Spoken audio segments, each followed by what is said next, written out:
5% ആൾക്കാര് ഡെവലപ്പ് ചെയ്യുന്ന ആശയമാണ് എന്ത് ചെയ്യുന്നത്, ഈ 95% ആളുകൾ കൺസ്യൂം ചെയ്യുന്നത്. അതുകൊണ്ടാണ് നമുക്ക് മനസ്സിലാക്കാൻ പറ്റുന്ന എന്താണ്, ലോകത്തിലെ 95% സ്വത്തും വെൽത്ത് ഇരിക്കുന്നത് 5% പേരുടെ കയ്യിലും, ലോകത്തിലെ 5% വെൽത്ത് ഇരിക്കുന്നത് 95% പേരിലാണ്. ഇതാണ് ആ വ്യത്യാസം.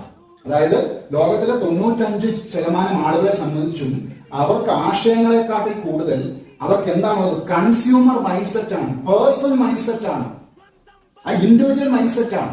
ഈ ആശയത്തിന്റെ പ്രത്യേകത എന്താ, അതൊരു കളക്റ്റീവ്നെസ്. ഈ ഒരു ആശയത്തിലോട്ട് ഒരുപാട് പേര്, അവരെ സഹായിക്കാനായിട്ട് ഒരുപാട് പേര് എത്തിച്ചേരും. ഒത്തിരി പേരുണ്ട് ഇവർക്ക്. ഇപ്പൊ കോൺസെപ്റ്റ് വലുതായി കഴിയുമ്പോൾ ആ കോൺസെപ്റ്റിനകത്തോട്ട് വന്നു ചേരുവാനായിട്ട് ഒരുപാട് ആശയം ഉണ്ടാവും. ഈ പറയുന്ന 95% പേരും ഇവിടെ ആശയം അക്സെപ്റ്റ് ചെയ്യുന്നവരാണ്. ഈ ആശയം എന്ന് പറയുന്നത് നമുക്ക് പ്രോഡക്റ്റ് ആയിട്ട് നമുക്ക് കൺസിഡർ ചെയ്യാം, അല്ലെങ്കിൽ സർവീസ് ആയിട്ട് കണക്ട് ചെയ്യാം, അല്ലെങ്കിൽ പെർഫോമൻസ് ആയിട്ട് കണക്ട് ചെയ്യാം. ഇങ്ങനെ പല രൂപത്തിലാണ് ഈ പറയുന്ന ആശയങ്ങൾ